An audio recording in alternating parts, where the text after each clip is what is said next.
राज्यातल्या वाढत्या तापमानानं माणसं हैराण झाली असताना प्राण्यांनाही त्याचा त्रास होतोय आणि हेच लक्षात घेऊन कात्रजच्या राजीव गांधी प्राणी संग्रहालयात विविध उपाययोजना राबवण्यात येत आहेत।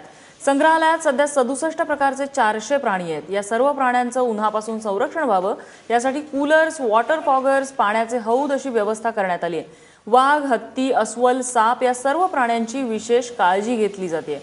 उन्हामुळे त्यांच्या आहारात बदल करण्यात आलेत। या प्राण्यांना उन्हाच्या झळा बसू नयेत यासाठी थंड पाण्याचे स्प्रिंकलर्सही बसवण्यात आलेत। त्यामुळे उन्हाच्या खडाक्यातही प्राणी थंडा थंडा कूलचा आनंद घेत आहेत।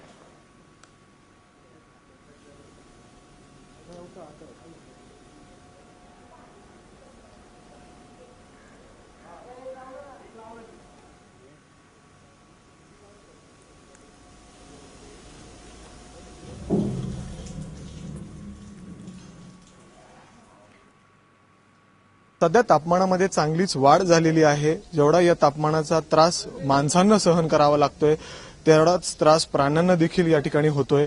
पुण्यातील कात्रज येथील राजीव गांधी प्राणी संग्रहालयामध्ये जे प्राणी आहेत त्यांना या उन्हाच्या तापमानापासून वाचवण्यासाठी या ठिकाणी स्प्रिंकलर बसवण्यात आलेले आहेत। त्याचबरोबर कूलर देखील या ठिकाणी बसवण्यात आलेले आहे। आपण या ठिकाणी पाहू शकता जो वाघ आहे याचा जो पिंजरा आहे या ठिकाणी त्यामध्ये स्प्रिंकलर वर बसवण्यात आले। त्याचबरोबर कूलर देखील त्या मागे बसवण्यात आलेले आहेत जेणेकरून टेम्परेचर थोडंसं कमी राहील, त्यांना या प्राण्यांना या तापमानाचा त्रास होणार नाही। ह्यांचे जे पूर्ण काळजी घेतात या वाघाला ते आपल्या बरोबर आहेत। या ठिकाणी काय त्रास आता उन्हाचा या ठिकाणी या प्राण्यांना सहन करावं लागतं? ते खंदकामध्ये रेनगन बसवलेले आहेत। रेनगनच्या पाण्यामुळे तिथली झाडं माती ओलसर राहते आणि प्राण्यांना गारवा मिळतोय।